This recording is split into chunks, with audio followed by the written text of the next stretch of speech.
What's going on, guys? Welcome back to the channel. In this video, we're going to be taking a look at this beautiful 2024 Subaru Forester Touring.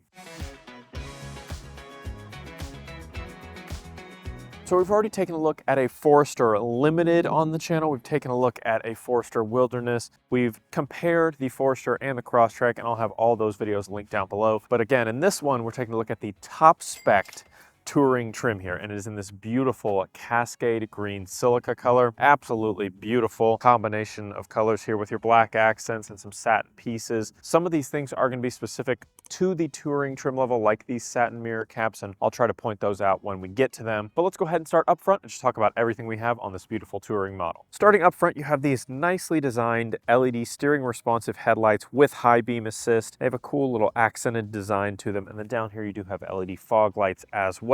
As far as the front grille goes, you have some kind of gloss black plastic elements that go around. You have little silver wings coming off of your big Subaru badge, and then you have more of a matte black grille in the center here. Body colored split. Obviously, you're going to have a lot of plastic cladding, seeing as this is a Subaru model. Then you have a little satin piece at the bottom of the front bumper, and then since it's the top Touring, you get a couple little chrome accents there around your fog light area, and some chrome, like I said, on the wings here. Under the hood of every single Forester, you're going to have the same 2.5 liter boxer engine, 182 horsepower, 176 pound-feet of torque, 33 miles per gallon highway, 26 miles per gallon city for a combined 29. I would love if you had the option of the 2.4 liter turbo, but unfortunately, you don't. Maybe we'll get that on other models soon. Not a ton of aggressive cladding around the wheel wells, just this singular piece. If you go to the Wilderness, you're going to get that little extended piece that comes up a little bit. But this Forester is going to sit on these 18-inch machined alloy wheels here. They're a two-tone wheel. They look really nice. Like I always say, Subaru does a great job with their wheel designs. This one's pretty minimal, but it's kind of got some little accent pieces and things to give you a little bit of intrigue there, but pretty simplistic overall. If we move on back, you do have keyless access here on your door panels. Like I said, here on the Touring, you are going to get these satin mirror caps, integrated turn signals. They are heated, but they are manual folding mirrors here. Some chrome trim that runs around your windows. Then you're going to have these satin roof rails up top as well. These have the arrow crossbars added on. That's an option. Some more cladding down at the bottom, a little bit of a satin accent as well. And of course, you're going to have Subaru's EyeSight driver assist system. This doesn't yet have the advanced EyeSight system. That's coming next year in 2025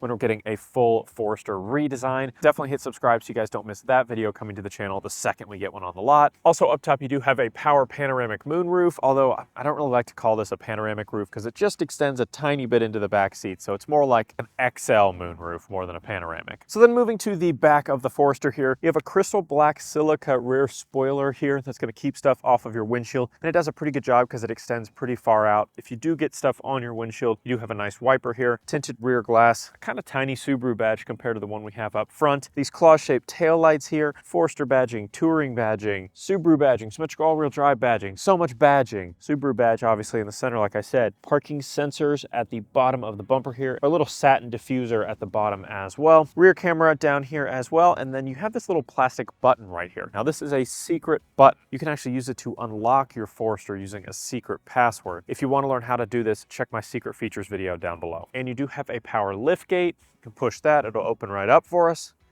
And you can see my orange camera box as always. And you have access to all of this cargo area. You can see all of the kind of cargo bits we have back here. Got a cargo net here that you can clip into place or take that off. You've got your standard cloth Touring mats here, your all-weather mats as well. You've got an all-weather liner that runs across the floor that has a cool little design on it too. And then if we move the cargo net here out of our way, you can lift this up, get access to some more underfloor storage. If you go all the way down, you've got a spare tire under there with all of your parts that you need to get that replaced if need be. Then you do have a cargo shade here. Snap that back. But tons of cargo space back here. I'll have all dimensions on screen with your rear seats up. And then if you use your little toggles here, pull that and drop your second row seats down, you'll get even more cargo space. Absolutely killer space back here. And you do have these little hooks here as well that you can put groceries on, or, you know, probably backpacks too. They have a 6-pound limit, but you know, you can still put a backpack there probably. And then you do have an LED light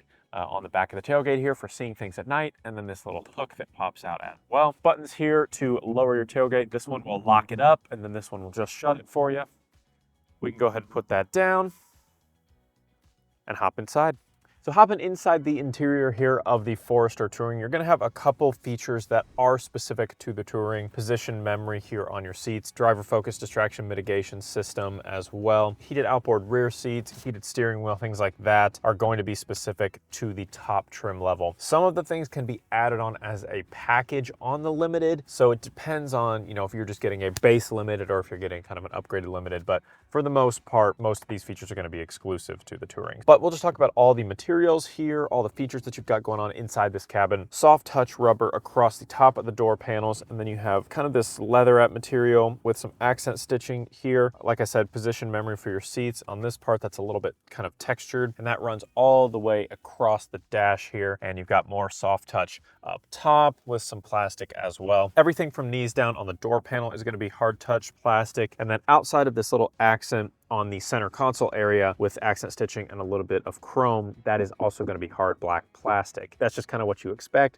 on a vehicle at this price point, especially a Subaru. They always opt for the kind of more rugged cladding. You're going to have more leather material on the center console as well. Obviously your seats, which we'll get to, and then this leather wrapped heated steering wheel with accent stitching. Over here you have a lot of different controls. So you've got a trunk height button, steering responsive headlight button off, trunk memory height. I show you how to configure this in my secret features video, so definitely check the description for that. Got your brightness adjustment there, traction control, auto start stop engine, blind spot monitoring, and then driver focus. You can turn that off if you want it to not scan your face, which some people don't like. Big steering wheel, like I said, and then you've got your volume controls here and some info buttons for controlling that display there. And then the buttons underneath the steering wheel are going to control your little driver information cluster in the center. Heated steering wheel button behind, SI drive button. This does have the SI drive features as well as the dual function X mode and 8.7 inches of ground clearance, which I did not mention outside. Plenty of capability here on this Touring Forester, even though this is kind of the luxury model of the group. And then you've got your adaptive cruise control buttons and your lane centering button here. This steering wheel is very close to me. You could push that back with this manually tilting and telescoping steering wheel here. You do have 2 gauges that are analog gauges and then a tiny little driver information cluster that's going to give you some vehicle information, but mostly like trip calculator, adaptive systems, what your gear you're in, things like that. You do have paddle shifters on the back for your 7-speed manual mode, but this little driver information screen up here can give you all different vehicle information. So using the info button on the left side of the steering wheel, you can switch through different things on the display up there. You have like vehicle angle, you have weather, you've got your compass information, you've got your radio station information, obviously like your mileage and things like that. And then you also have your driver focus distraction mitigation system up here. It's this little infrared camera here. You can input different driver profiles. It will scan you. It'll auto adjust your seat, mirror position, things like that. It's a really great feature to have. And it will also give you a little warning if it thinks you're falling asleep, which is a nice safety feature to have. Nice big rear view mirror up here. It is auto dimming. It's got a built-in compass and HomeLink garage door controls right here. Sunroof controls up here. This is a manual shade here. You've got 2 vents next to your driver infotainment center. This is an 8-inch Subaru Starlink infotainment system, not the 11.6-inch one that you will be getting next year if you wait till 2025. But this top trim has,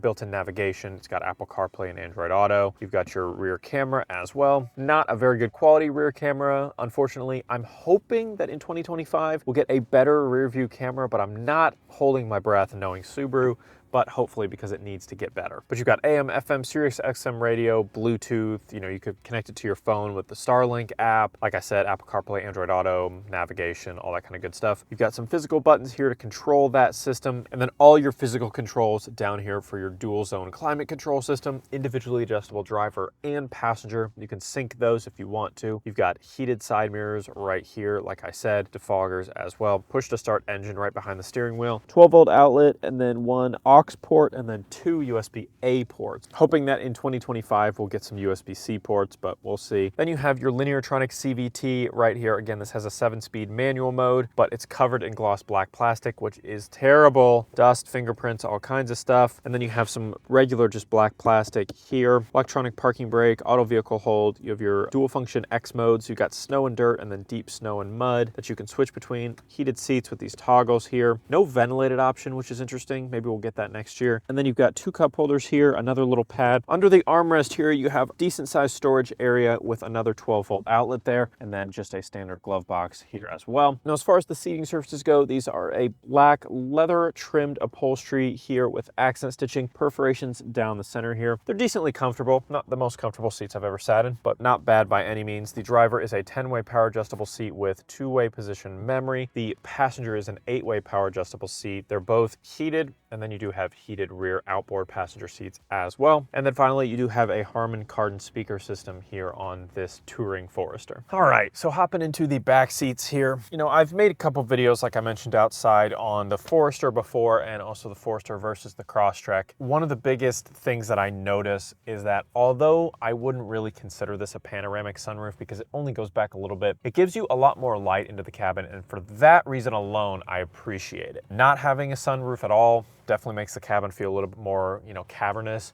And then when you have the smaller sunroof that only goes up here, it doesn't do a lot for the back seats. So having that panoramic roof that reaches a little bit further back is really nice. Actually, I'd rather have it than not. As far as the door materials go, pretty similar, although this is a hard touch plastic instead of a soft touch like it is up front. But you have that same textured material here, same kind of leather material here, and then just plastic all the way down. You got a 3-pocket system back here. Large, medium, small pockets here, vents to get some nice air or heat. Like I said, you've got your heated seats back here, and then you have 2 additional USB-A charging ports. So no C yet, probably coming.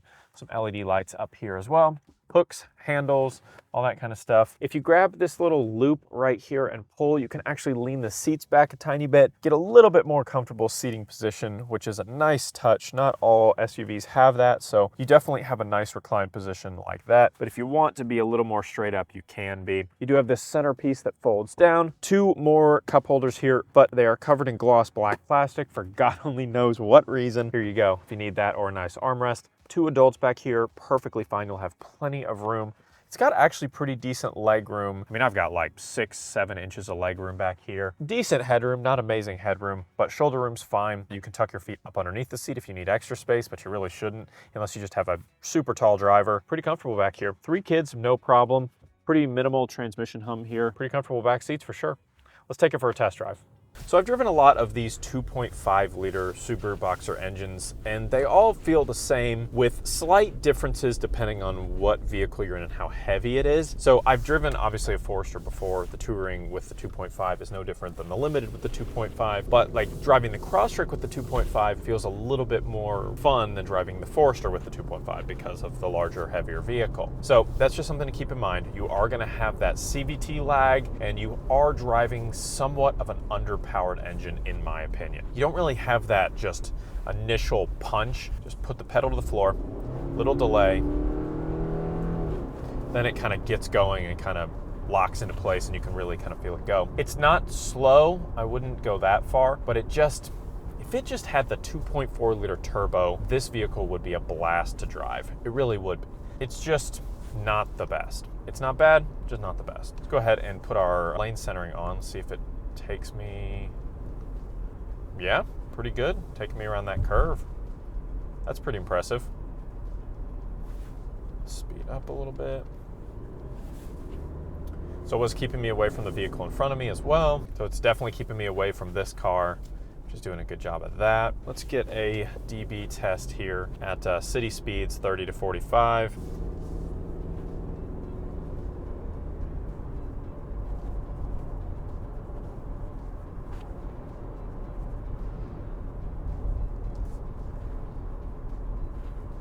So right around like 62. It peaked up like 64, 65 when we were accelerating. We'll stay at 62. I don't mind the look of the Forester on the outside. It's not my favorite Subaru model, and I don't really know if the updated in 2025 is much better in my opinion. I think that the Outback and the Crosstrek especially, is a much better looking vehicle, but you are missing some things. You lose out on a power liftgate, you lose out on panoramic sunroof, you miss out on some of the more premium features and feel, but you do get a lot of nice features on that vehicle as well. So really, it's kind of a toss-up. You should go watch my Crosstrek versus Forester video. maybe to help you make a decision on that. But overall, the visibility in the Forester is excellent. You do have a little pocket window here, but it's very easy to see out of. Nice big side mirrors, a nice big rear view mirror, nice big open glass in the back, in the front. And obviously you have the sunroof up top to make the cabin feel even larger. So it's very bright, it's open, feels good, it's comfortable. Again, these seats are not the most comfortable seats in my opinion. I think what helps a lot is to really customize that lumbar support, because that really helps them feel a little bit more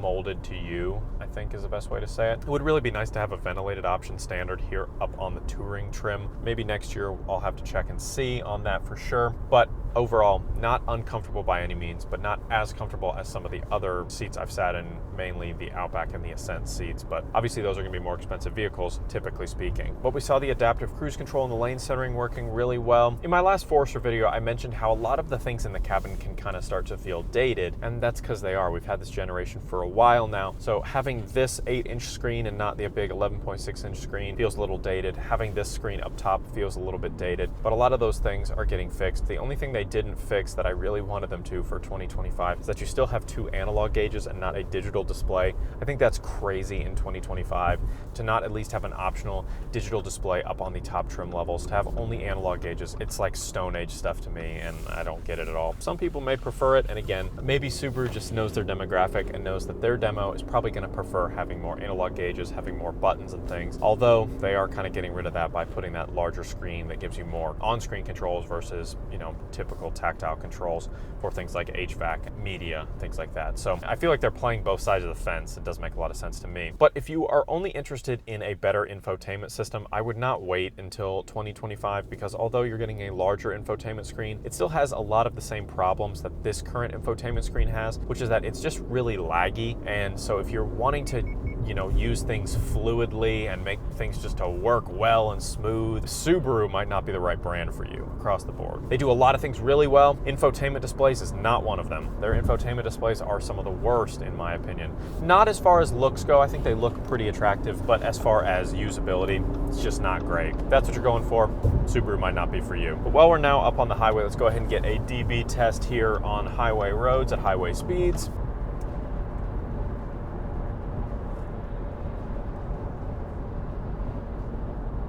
Right at about 69, nice. So let's go ahead and get a pass here and see when we get up to speed. Blind spot monitor working overtime there.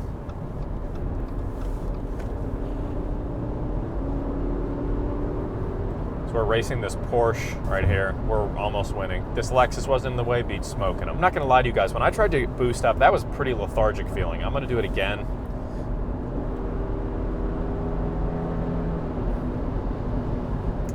You can pass. Is it easy? I don't know. I really had to floor it there and wait a couple seconds to really get to where I could actually pass that truck there. On the highways, feels a little bit lethargic in my opinion. Test the brakes up here in a sec, coming off the highway here. All right, we're at 51, putting on full. Not full, but almost full. That was pretty good. We'll put it full right here. Oh yeah, that's good for sure. I mean, Subaru always has really sticky brakes, so I wasn't worried about that at all. Auto start stop just kicked in. I'm gonna turn that off. I hate that. I get why they do it, I just don't like it. But now that we're at idle, we can get a DB reading at idle.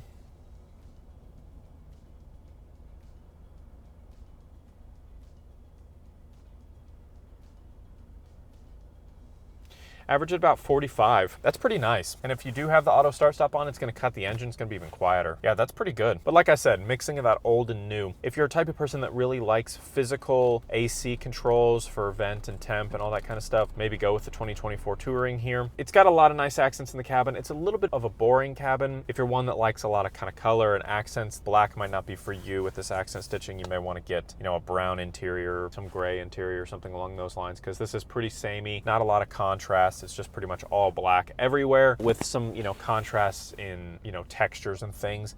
But for the most part, it's all pretty much the same. But while you might want to wait for 2025 for design purposes, for technology purposes, for redesigned seating purposes, I wouldn't wait if you want the best deal, because there are going to be some incredible deals on these 2024 models as these dealerships are trying to liquidate some of their inventory. This one we're sitting in right now is right around 40,000. I think it's 42,252 is the exact number. I know we have this one specifically for like $2,000 off. So this one, you know, stickers at our dealership for about $38,000. $38,000 for a top of the line Forester. It's kind of hard to beat. And I'm sure there's incentives like this all over the place. The leases are probably super, super cheap as they try and get rid of these. If you're more about purchasing, again, that $38,000 price point for a full purchase is really not that bad for the amount of features that you get, the space in the back that you get, the rear seat volume, the technology that you do have, the comfort, the convenience. There's a lot of pros to this Forester here. And this Cascade green color, absolutely beautiful. So would I recommend getting the Touring as your trim level? Well, that really depends.